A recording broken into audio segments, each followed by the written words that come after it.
let us know where you're from in the chat. It's really cool to see where we've got people calling in.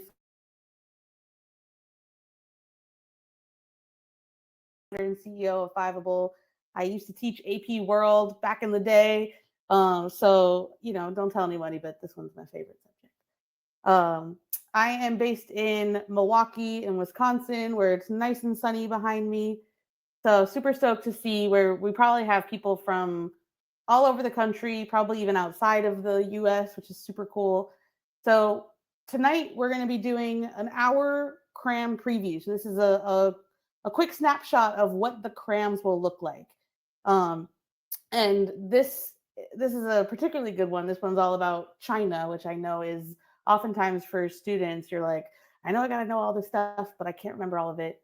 You're going to feel pretty good after tonight. So if you don't yet have your cram pass for the AP World actual like cram finales, we're going to be live for 5 nights before the test. And in those 5 nights, we're going to cover every single unit, all the points on the rubrics, DBQ, LEQ, SAQ, multiple choice. There's a whole stack of stuff you got to know for AP World. And we're going to make sure that you know it. And ultimately that you just feel really confident going into the test. So with that, I'm going to pass it off back to this awesome crew who will give you a sense of just like where to put things in Crowdcast, kind of a lay of the land of what to do, and take you through all the lovely stuff they've got for you tonight. All right, welcome to the AP World team.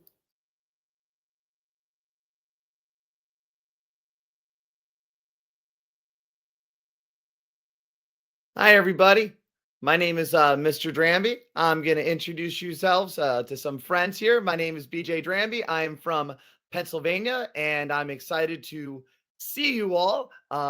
Here, I also have some friends, some people we've been working on the material for tonight and the additional nights ahead of us. So I'm going to let everybody introduce themselves and give a wave and let us know where you're from. Deborah?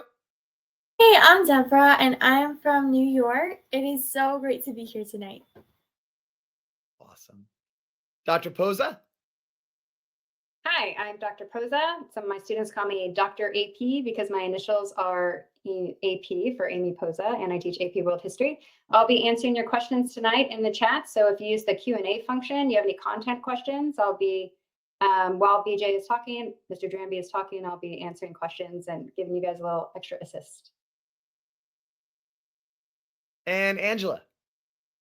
Hi, I'm Angela. I'm a high school senior and I'm in North Carolina, and I'll also be in the chat answering your questions. Excellent. So everybody, this is going to be the first time I've run a cram session, but Fiveable has done them in the past. The idea of tonight is just a 1-hour taste of what to expect in the future. We also have one of our friends, Pam is here. We got a full team. They're going to be monitoring the chat. They're going to be on the screen with me answering questions. So I'm going to go ahead and get ourselves started. So I'm going to be sharing my screen, and I'll be sharing a slideshow that is going to like help direct where we're going to go.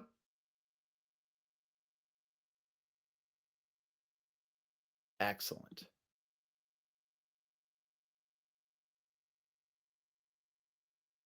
So what you're going to see in front of you is just our introductory slide. And what I want to remind you all is that tonight is just a taste of where we're going with these Fiveable crams. We will be having another rehearsal, dress rehearsal next Wednesday night. And then on May 6, 7, 8, 9, and 10, we have 15 hours of world history coming your way. It is a lot. But you can come in, you can drop out, you can stay engaged. We're going to be recording them. We're going to have quizzes along the way. Oh my gosh, so much. But for tonight, we're going to focus on one of my favorite topics.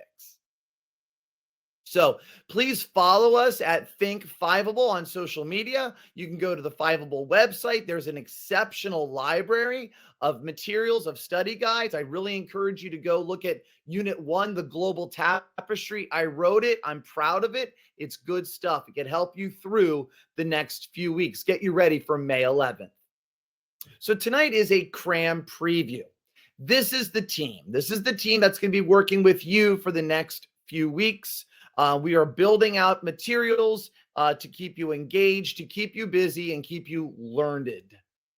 So tonight's focus is going to be China, continuity and change over time, CCOT. So I guess in general, everything you need to know about Chinese history, which is kind of a joke because we know it's not everything. As I go, please feel free to get engaged with our chat. It's being monitored by our team. So our agenda tonight is to constantly get you through the different eras or periods of AP World as it pertains to China. Along the way, we are going to stop and we're going to practice. And yes, that means we're going to be working on writing skills. Again, we have a chat to help you. So a couple norms. Number one, you need to understand the goal. The goal of tonight is to help you understand Chinese history, but also understand the skills associated with expressing that knowledge. I will admit, you need to listen tonight. It's going to be fast-paced, and I love to talk. We are going to be pushing out slides. You can tag them right at the bottom. It's a green AP World slides. You can access the slideshow I'm going over if you want to take notes as I progress. Engage in the chat, but I think it says, obviously, please be respectful in the chat. Be respectful of different personalities, opinions, thoughts, what you might even consider to be a wrong answer. All right. I'm going to be asking a lot of questions, so we need a lot of people being brave to go ahead and answer them. So, CCOT, change and continuity, continuity and change. It really doesn't matter the order we go through. So first of all, I got to admit, I don't like acronyms, but acronyms make, I don't know, memorization easier. But when I think of continuity and change over time, I just think of people. You'll see that if this is one child progressing from being a youth to being a teen to being an adult, you will notice how this person has changed over time, but you might find some similarities along the way. Maybe they were silly as a kid and they're still silly now, or maybe in their teenage years, they put their hood up and they put their AirPods in and they walked. So we all have continuity and change over time in our own lives. So CCOT is a historical reasoning skill that requires students to identify things that have changed and to identify things that have stayed the same over a given set of time, maybe a certain place. So tonight I'm doing continuity and change over time in China. If you've ever heard of a spiced tea, the social and political and such themes, maybe it's a question on political centralization in Eurasia between 1450 and 1750. What has changed or what has stayed the same? If you really get down to it, this is what world history is about. We're identifying how China used to be and identifying how China is today. What has changed in China? And the list is long. What has stayed the same in China? There's a possibility that it's more similar now than we give it credit for. So I think it's really healthy that in world history, it's not just cause and effect, because that's the quick, easy stuff. But over a longer period of time, what actually has stayed the same? It's a very nuanced way of thinking. So, I mean, think about yourselves. I mean, you could go into the chat on this, but I don't think it will make sense for many people. You and I have change and continuities. For example, you had friends maybe at age 5 and you're getting closer to age 16, 17, and 18. Are there different friends? Are the friends the same? Is it a different type of friend? Maybe the friends you had when you were 5 lived in your neighborhood, and the friends that you have at 16 or 17 or 15 now are friends that are in your AP classes. They're in your band. They're on your soccer team. Now, just because you identify friends then and friends now doesn't mean you've gone the whole way. You need to always say to yourself, why? Why have friends stayed the same? Why have friends changed? Like, for your example, relationships with adults. You know, you have relationships with parents, teachers and adults when you were 5. And I bet a lot of those relationships are different today. And maybe it's because you're trying to be more independent. Maybe it's because you're challenging authority. That's the good stuff. It's not the fact that you fight with a parent. It's the fact that why you fight with a parent. That is why we call these historical reasoning skills. We're trying to reason. So here's my big reminder. When you're writing, don't just summarize. That's really not enough. You need to dive deeper into the why. All right, great. Now, time to get into China. So I have a slide here that really broadly describes the backbeat, the word is on the street about China. Between 1200 and 1450, lots of people like to call it the Golden Age. It's centralized, it's wealthy, there's trade. It would probably be considered the richest region in the world. By 1450 and 1750, it may not be as golden, but it's still dominating East Asia. But things change. Things change dramatically. Between 1750 and 1900, West meets East, and it gets a little bit ugly. By the 1900s, China is trying to redefine itself through a very complex global time. That is the timeline of Chinese history in 4 bullets. You want to spend all of your time, you can spend all the time you want knowing about each era. But if you can't explain why there are changes and why there are continuities, then you're really not CCOTing. So for example, let's get into the history. Say to yourself, how has geography impacted the development of the United States? I would love for you to throw in the chat, because I'm going to monitor it. Throw in the chat how geography in the United States has affected its development. 1, 2, 3 words will be great. Thank you, AJ. That's a solid right there. Short, sweet, right. Thank you, Zoe. Water, truth, isolated. Isolated sometimes works out quite well if you look at World War I and World War II. Oh, now everybody's catching up. Lumber, wood, ocean, natural resources. Diverse geography, so diverse. I love that. Beautiful. Now I'm going to stop reading your responses. What I want you to understand is that at the end of the day, the United States is one of the leading superpowers in the world because it has food. It has a lot of food. It can feed itself and it helps feed the world. And it also has the trade through its rivers and its coastline to go to both of our great Atlantic and Pacific Oceans. So geography really has played a role in the development of China. I mean, the United States. So of course, as we go into this, we need to apply it to China. Chinese history can be defined very simply early on by its geography. Location, location, location. China in East Asia, that's how we would reference it per the course and exam description,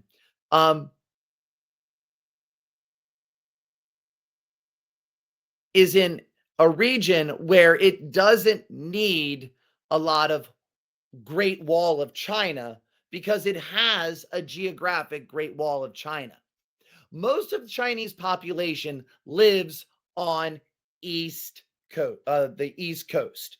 Everything in green, the Great Northern Plain, where you have Shanghai and such, and you have Guangzhou. That's where the population lives. That is going to be where it feeds itself. And as you get further west, you're going to have mountains. You're going to have high plateaus as high as the Himalaya mountains. So there's actually a geographic Great Wall of China. Now, because China is so fertile with its great rivers like the Yellow River and the Yangtze River, because of those great rivers, it is able to bring foodstuffs and riches to the coast and dominate what we call the tributary system, having an overwhelming influence on Korea, Japan, and the development of Southeast Asian nations like Vietnam. So it really helps China by 1200 to have the ability to feed itself and to have a dominating role in East Asia. With that being said, do understand with so many people living in one spot, it's going to be highly centralized. The people live in, if you will, one spot the size of California, unless you go up to Manchuria. And because of that, easier to control. People are going to be able to be more united than you're going to see in a dispersed nation. So geography really matters. Now, besides geography, values, culture matters. So this might be messy, so let's not get ugly. But what does America believe in? Try to give me one or two words, and let's just be apolitical here. What does America believe in? Throw something in the chat.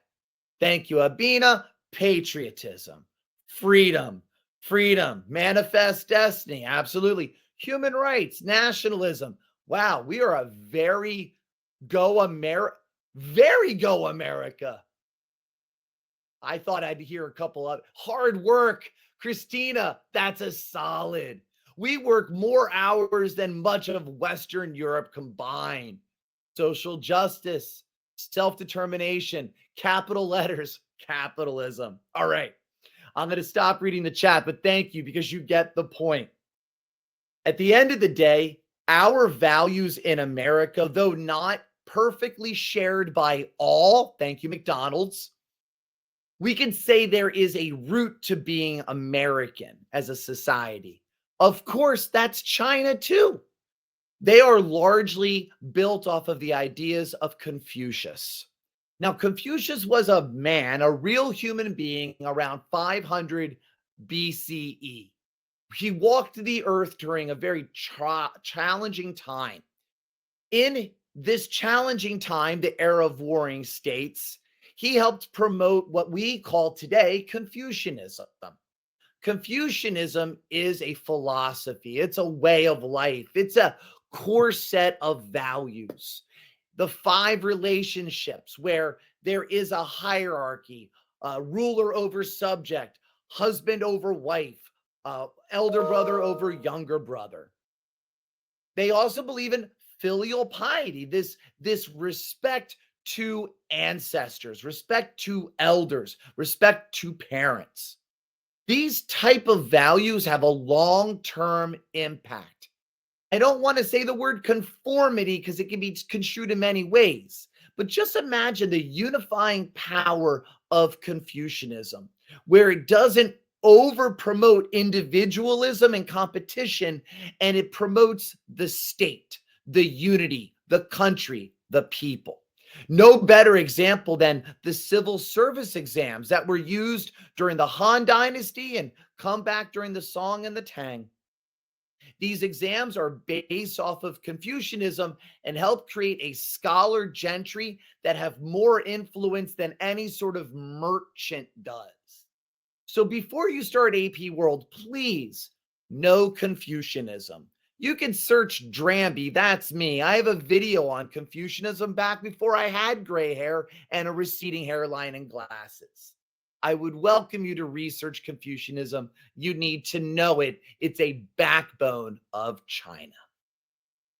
Now, I feel now that we have kind of that Unit 0 mentality, let's go into China per AP World course and exam description. In Unit 1 and 2, the first period, we got 1200 to 1450. We see in Unit 1 the topic, the global tapestry. China is very centralized. I mean, where Western Europe was feudal and regional, China had an emperor who beget an emperor who beget an emperor. So it was very status quo in that respect. The people that influenced the emperor, the scholars, they were highly learned people. They weren't foreign traders. They weren't corporate. They didn't own Twitter. They were learned in the ancient arts of Confucianism. This helps promote a type of unity that leads to a golden age. China coming up with great ideas and shipping them out, not for commercial gain, but just because it could. This type of conformity and status quo leads me to state very firmly that while Western Europe was in what some refer to as the Dark Ages, China was very thick at a high point. It would have been the most technological advanced, the leader in regional and global trade, and in short, the best of the best. So we need to understand that that is how China leads the gate. That's their start. Now, in all of this success and power, this, I have to answer, Camille, conformity. Great question. Conformity is a belief that doing what others do or what is expected of you is proper behavior. I don't want to make this sound like brainwashing, but like schools promote conformity to a degree, especially when you're all taking the same College Board course. Individuality, thinking outside the box, that's more for a more capitalist competitive world. So here we go. Good question, by the way. I'm glad I saw it. Networks of exchanges, Unit 2. So during the exact same period where China was unified and powerful, it is also tied to an emerging global market. So yes, the Silk Road did not form in 1200 and beyond. It goes back to the Roman era when it was connected to the Han. But China lived in a lap of luxury. It had the commodities that people wanted. It had the spices. I don't know if you've ever heard this, but at one time, a pound of pepper, shake, shake, shake. A pound of pepper was worth more than a pound of gold. Okay? So just imagine that world. That's what Western Europe wanted. They wanted those spices. They wanted the cinnamon. And of course, they wanted the porcelain, the silk, and the tea that East Asia had. Now, over these networks of exchange, many great things happen. We see the spread of Islam spreading from Africa to South Asia to Southeast Asia. We see merchant communities emerging. The language of Arabic is spreading amongst the Indian Ocean. We see Champa rice moving from Vietnam and its region of Champa north to China. And now China is yielding and super yielding rice. Thus, it could handle population growth. During this time period, we see the spread of gunpowder, maybe formed first in East Asia for fireworks, but obviously redefining Unit 3 and 4 and beyond as it moves west. Finally, during this networks of exchange, China's great golden age will struggle. The Mongols will expand west. They will take over China in what was renamed Yuan Dynasty. This dynasty might have only lasted 100 plus years, but this also begins what I love to bring up with my students, Pax Mongolica. This is the peace of the Mongols. The Mongols are famous for being vicious, ferocious fighters, but the tolerance and economic peace they bring to the Silk Road is one of the great reasons we have globalization. It's one of the reasons why people like Marco Polo are able to travel with some sort of security. So, Unit 1, the global tapestry. Unit 2, networks of exchange, all tied to China. So, though this is the beginning of our story, how have you noticed, to a degree, China changing or China staying the same? I mean, for about 250 years, what do you imagine has changed or has stayed the same? Go ahead and drop something in the chat. I'll read what I can, and our moderators will give you some support along the way. Annette, Paul, Confucianism, gunpowder, generals, patriarchy. How dare I make a slideshow without that word? That's a rubber stamp word. Technology, civil service exam, changing ideas. Yeah, somebody is saying communism. Yeah, communism makes sense in China. We're just not there yet. Foot binding, didn't bring that up.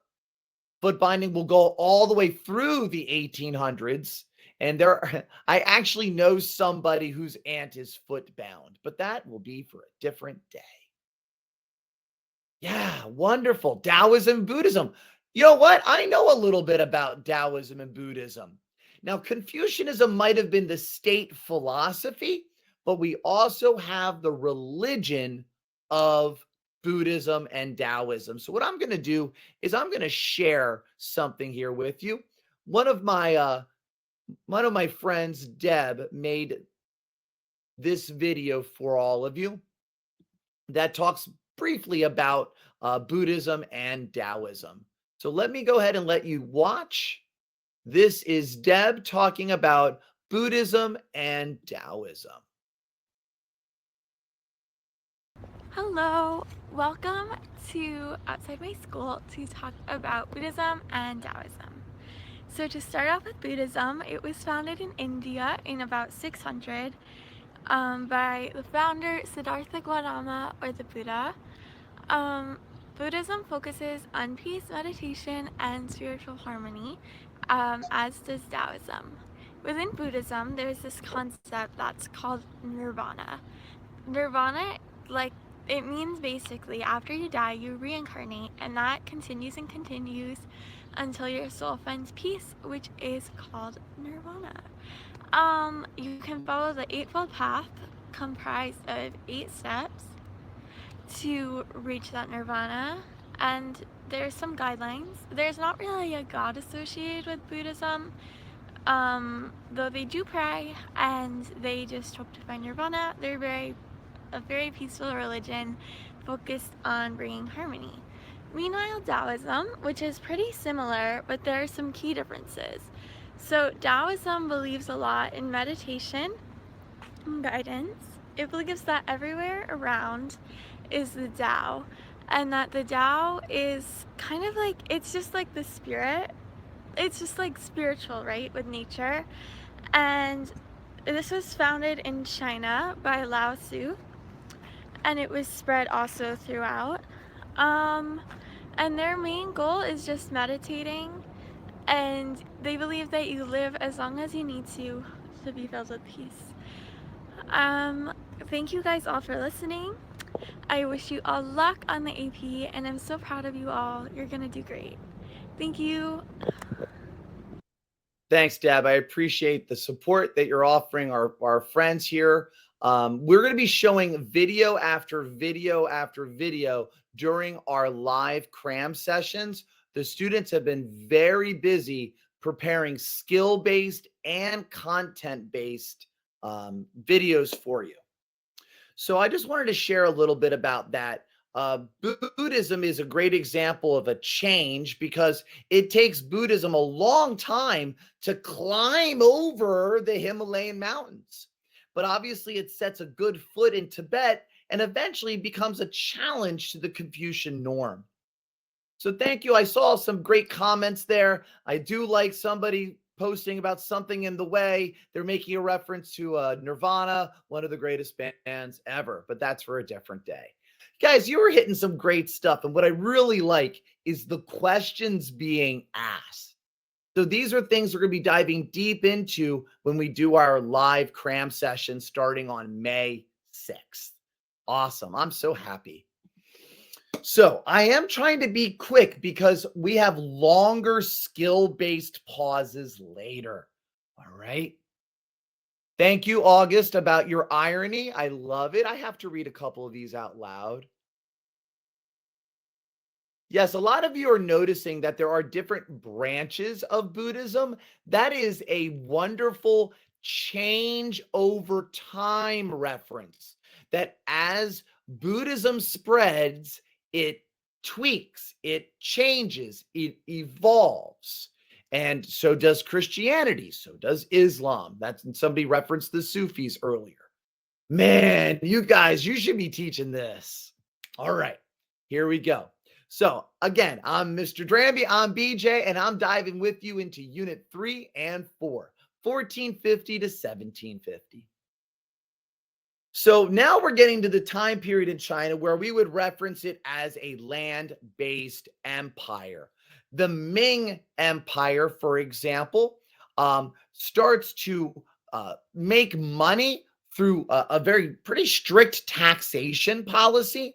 Part of its taxation policy was tying taxes to silver because China was having a huge influx of silver coming all the way from Europe, who was getting it from the Potosi mines of South America. John Green makes a great reference to this in one of his Crash Course episodes. Now, during the Ming's grandeur, Confucianism is still there. It is thriving. They've taken China back from the Yuan. The Mongol dynasty did not break China at all. Now, when the Ming fall, the Qing follow. Now, here's a difference. The Ming were ethnically Chinese, where the Qing were Manchurian who invaded. They were a foreign power invading. That's a change.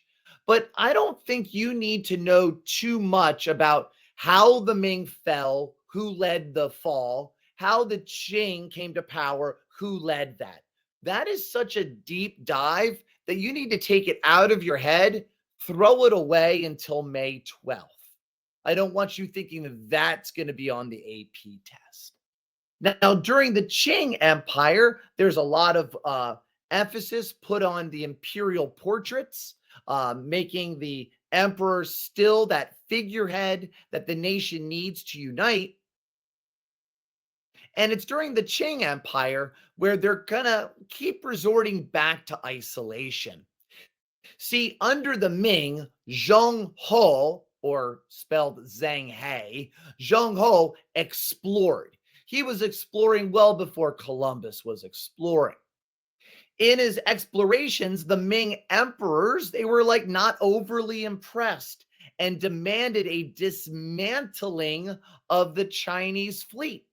So by the time the Qing come to power, they inherit kind of an isolated China. When I say isolated, it still is trading. It is still dominating the tributary system. It just isn't trying to colonize like others are. But there's that continuity still. Confucianism is still there. Civil service exams, status quo, and conformity. They're not going through the changes that you'll see Western Europe, going through during the Enlightenment. Now, in Unit 4, which is still the same time period, just with a different focus, we see the transoceanic interconnections. Thus, this is the time period where there is technology in East Asia, where they build ships much bigger than anything you would have seen in Western Europe.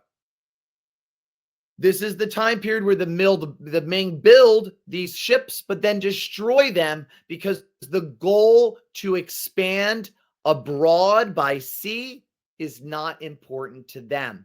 Probably a bad choice geopolitically. The Qing continued to build walls, and I mean by that because they physically build walls, but they also are trying to limit interactions with Europeans. This is a time period where I would say that China's star is falling. Their golden age is getting a little bit bleaker because what Western Europe is doing will set them up for what you and I know as imperialism later on. Now, with this type of thinking, I want to pause and remind us that we can know all the content in the world, and my kids do. They go to Quizlet, they know it, but you need to be able to write. And you're going to know that during our live cram sessions, you will be writing, you'll be learning all the rubric points, you'll be practicing the rubric points, you'll be giving exemplars of great writing. So here's just a general gist. When you're writing an LEQ, a DBQ, many of you are going to start with that contextualization piece, talking about, I don't know, the Silk Road, talking about Confucianism, the big picture stuff. You'll go to a thesis, which is your answer to the prompt, and then you'll resort to a variety of topic sentences. In these topic sentences of a CCOT, you're going to answer the prompt, which I call ATP, but you're also going to remember the reasoning. What has changed in China? You answer it. Why has that changed in China? You answer it. It needs to be in that body paragraph. And that's most specifically for an LEQ, but DBQs demand reasoning as well. So this is just a simple flow chart. I know this is very early on. This is not talking about complexity. I see some of you already know where we're headed. So it is time. This is going to be a pause. Develop an argument that evaluates political change in China between 1200 and 1750. So, for example, imagine writing a complex sentence like, while blank stayed the same, A and B changed. Although X changed, A and B stayed the same. So what I'm going to ask is, think to yourself, what political changes or continuities do we see? This is setting up a wonderful argumentative 3-body paragraph essay. So I'll give you a little bit of time to jot something down. Do know that whatever you write, you're writing it quickly, and it's not your best writing. Spelling doesn't count. I just want to see how fast you guys can give me something.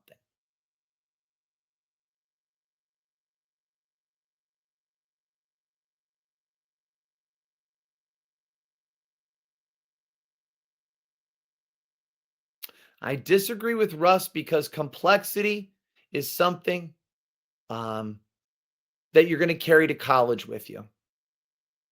I take a lot of pride about complexity, and trust me, I'm an AP reader. You know that. I'm an AP reader.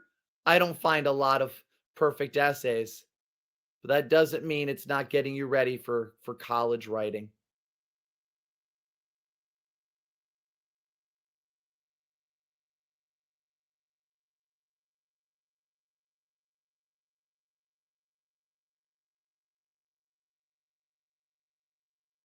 Jacob's getting there.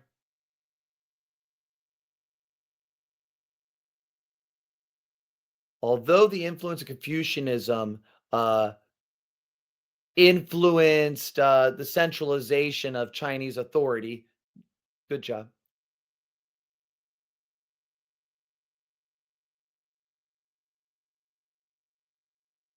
I'm just staring at what y'all writing.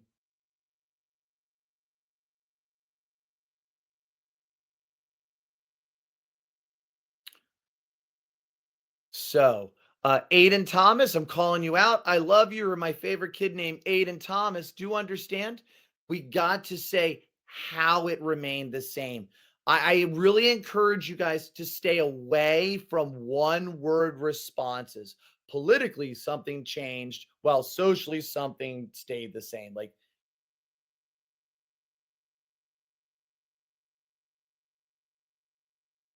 Mariana? Nice. Which language? My phone, my wrist is talking to me. Translate into which language? I'm going to throw my watch soon.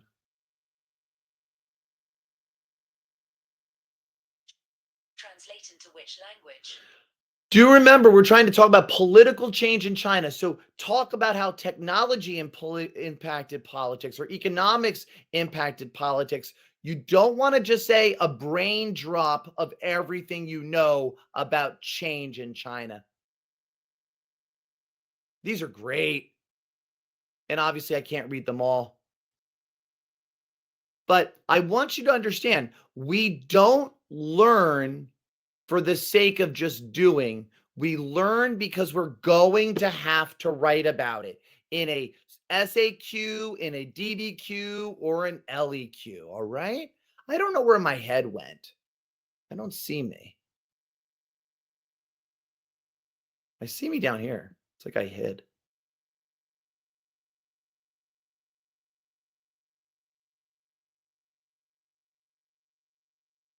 Whoa. I don't know what I just did.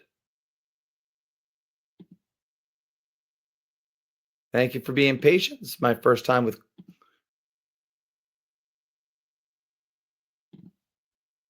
All right, I just don't know where I went. There we go. No. Where am I? Why am I over here? Send to wing, send to stage left. There we go. You need to see my enthusiasm. You know what I'm saying? All right. Good job, everybody. Now, we're not going to have time, but this is another type of question that could be asked. Talking about develop an argument that evaluates the change in trade relations between China and Eurasia between 1200 and 1750.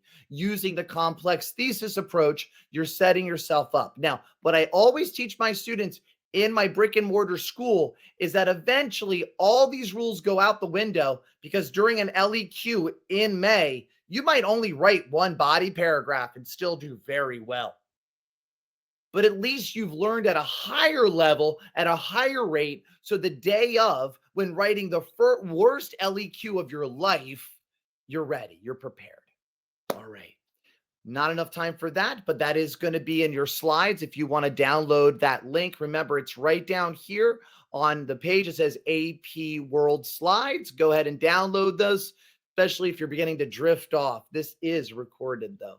So now we're moving into units 5 and 6, 1750 to 1900. This is an intense time. I'm going to be using a lot of simplified vocab just to make it a little bit faster on us. So for example, as you can imagine, this document that I have here,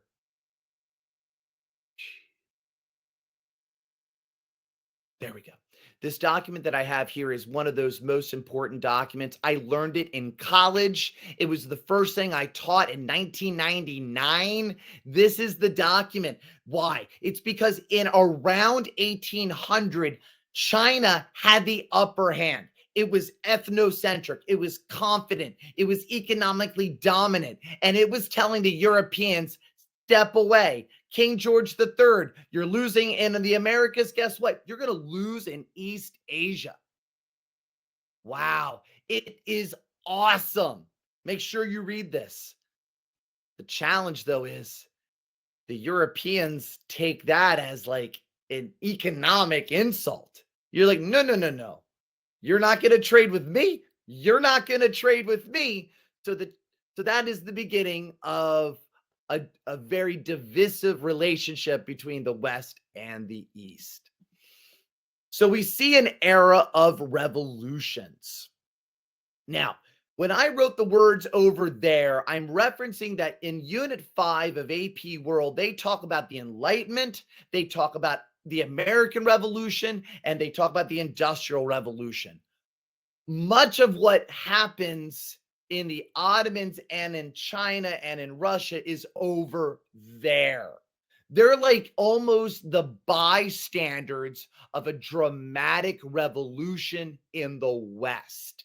This is not going to work out well. Now, this is going to be the time period where A relationship between East Asia and the British is going to create a banking system. You're going to see the Chinese try to lead a rebellion internally. This rebellion will kill tens of millions of people. It's a rebellion against foreign intrusion, against the dynasty that is failing to keep Europeans at bay. In this topic, they also teach in your books, your AMSCOs, your Sterns, they talk about the self-strengthening movement where China tried to industrialize. It did a poor job. China tried to also catch up and make a Western style military, and it struggled. The era of revolutions dramatically changes the West, while many in the East struggle to keep up. Some do. Japan will survive this. China and the Ottomans are starting that sick man of the world mentality, which leads us to Unit 6. Boy, you learned this in school. Opium Wars, the unequal treaties like the Treaty of Nanjing, the Taiping Rebellion, the self-strengthening movement, the Boxer Rebellion. All of these are reactions from East Asia, from China, to what is coming at them. And I'm going to tell you this. I'm also a soccer coach. When you are always reacting to others, then you're not leading. And what you're going to see in the 1800s is China is not leading. And it's going to be offended by this even in 2023. We are going to see now the end of the Manchu, end of the Qing, and the rise of a new system of government. So let's continue into that. Unit 7, 8, and 9, 1900 through today. Like yesterday, really. They're not going to have today on the test. So this is going to be Unit 7, the era of global conflict. You're going to see that China is going to lead into an internal bloodless revolution. The Republic of China is formed, Sun Yat-sen, 3 principles of the people. This experiment in democracy fails miserably. The chaos of China trying to change overnight is similar to Russia, the era of the 90s and Boris Yeltsin, trying to change overnight later. You're going to see the nationalists under Chiang Kai-shek, the Kuomintang. They're going to lead the northern expedition to take back China for centralized power. They're going to chase the communists and Mao Zedong on what's been known as the Long March, where the Chinese Communist Party lost about 90% of its soldiers. What saved the communists, crazy enough, was World War II. During World War II, much of the Kuomintang was doing the military fighting against the Japanese along the coast, Shanghai and the coast. Thus, after World War II ends 1945, a 4-year war, a Chinese civil war emerges. The communists have gained the power amongst the peasantry and were also largely protected during World War II. So they are the victors of this global conflict in East Asia. Mao Zedong, cult of personality. He is going to create the People's Republic of China, where Chiang Kai-shek and the nationalists flee to Taiwan. One experiment he had is called the Great Leap Forward. I did my undergraduate thesis on the Great Leap Forward, and I'm about to summarize it to you in 30 seconds. The Great Leap Forward, in my opinion, is one of the greatest examples of a large state trying a communal society. It did not work. The Great Leap Forward leads to a failed industrial production and a massive famine. This massive famine will kill more people than Hitler and Stalin combined. Now, with Mao Zedong's failures there, he is also, during this time, dealing with the Korean War, the Vietnam War. Thus, he's taking a strong stance against an encroaching, superpower of the United States during the Cold War. Mao sees the writing on the wall. No longer will he abide by economic change like the Great Leap Forward. He wants a cultural change. The Great Proletarian Cultural Revolution will see schools in China canceled for 3 years. So between 66 and 69, where the Beatles were making the best music and we had Woodstock and we got a man on the moon, China has canceled school. So you could only imagine the catch up they're going to have to play. And it's in this we see China emerging in globalization. The leader of the 90s, Deng Xiaoping, he will create a more capitalistic society. You should research the responsibility system and special economic zones. He's opening up trade with the West. Nike is now making shoes in communist China. People are profiting in communist China. China ain't no communist state any longer. But with that being said, it's not like Deng Xiaoping are just quitting. They create the one-child policy. That's as authoritarian as they get. They lead the smackdown in Tiananmen Square. You see the tank man, that infamous image there on the screen. So because of our interest of time, these are the type of prompts you need to be prepared for. So for example, develop an argument that evaluates the change in regional economic power in China between 1750 to 1900s. Well, for example, you would start off an essay with your contextualization. So could everybody now enter the chat for maybe 1 minute? In the chat. And I've been talking at you, I know. Give me a contextualization sentence or two. Before 1750, tell me what the economic power of China was like. Just give it to me. This is your contextualization. You're making the bed. You're setting the platter, the plate. So before we write an essay about 1750 to 1900s, what was it like before? I see you're thinking. AK, got it. You want evidence, though. AK, you want evidence.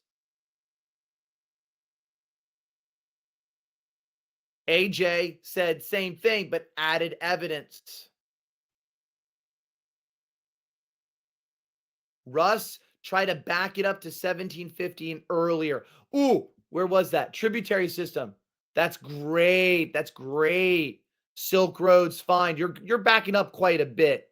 Largely isolated. Go ahead and talk a little bit about that. Maybe reference it, the Ming and the collapse of their naval expansion. Russ is talking maybe the most honest truth there.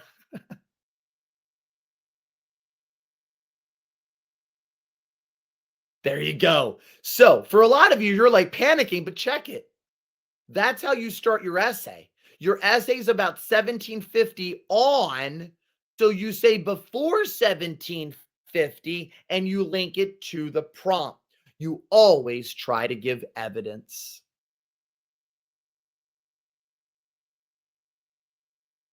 I'm going to not lie here. Some of you, I want to sit next to you during the test. Now you're going to see that my next slide is asking for a complex thesis. But before we get to the complex thesis, I want to take a breath right now. Oh man, I'm reading some of these as we go. And I'd like to give you an opportunity to take a little bit of a content quiz. Now this quiz is made by Fiveable, but it wasn't all based off of what I said tonight. So when you take it and it's hard, don't stress.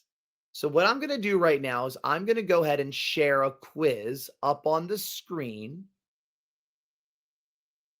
Hopefully. I'm positive it's going to work. There we go. So I call it CCOT of China, and I'm going to hit start. What I would do if I were you is don't use your computer, your iPad that you're on now. If you can, bring your phone up. I'm doing it right now. All right. So, boom. I am now a participant in this quiz. I haven't started the quiz. That's why you're not seeing anything.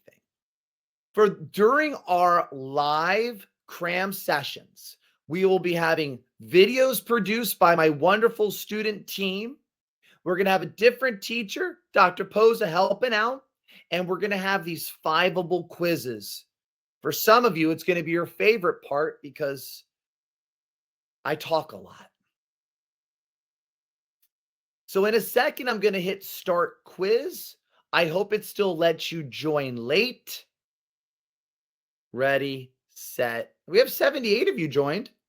79. Here we go.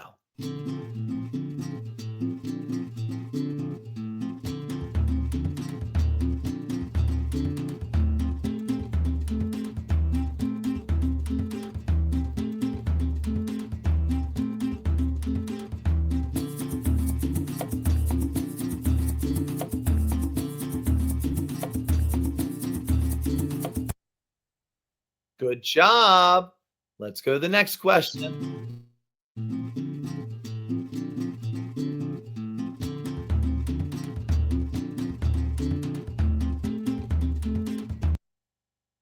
Good job. Keep it up.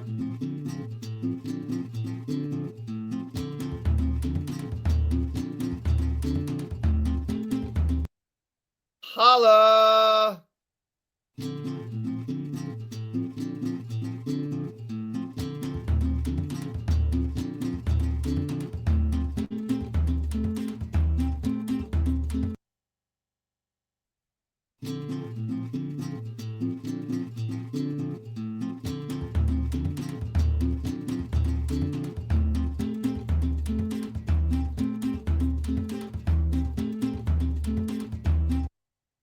That was a very content specific one. So don't be upset if that was the one you're like, I don't know. Or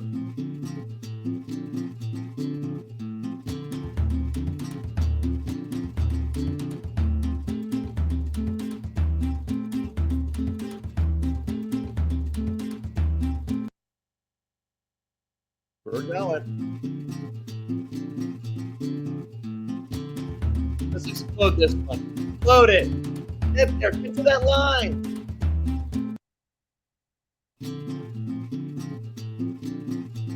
I'll notice that.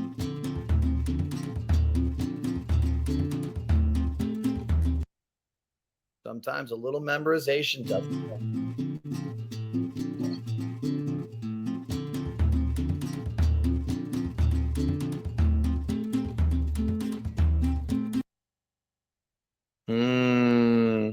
All right. Maybe there's all right.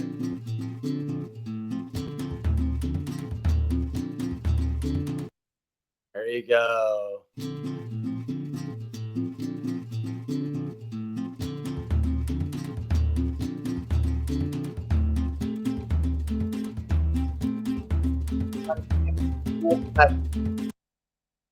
Good.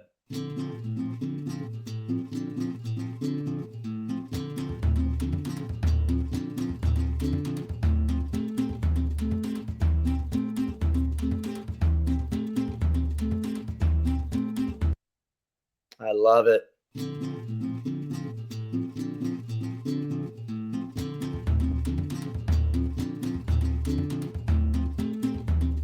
I can't.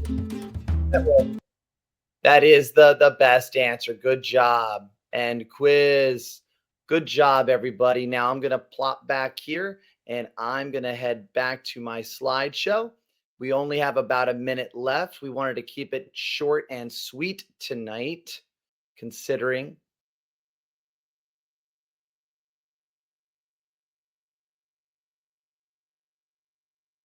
So just to get you through the rest of the slideshow, I would encourage you, when you can, muddle through the rest of that slideshow, watch the recording when you noticed I got fast, This was our dress rehearsal for the big show coming up in a few weeks. I'm going to let Dr. Posa say something, and I'll have the final word. Dr. Posa, how did we do tonight? It was wonderful. The Q&A, the chat was great. All of those responses, I was really enjoying reading those. And anytime questions get put into the chat, we also put them over to the Q&A. We answered, I think, over 50 questions tonight, and it was really great. I had a good time hearing all of your thoughts and reading your responses. I hope you join us again next week. Same time, same place. Excellent. So next Same time in the Wednesday, Middle we're East. back.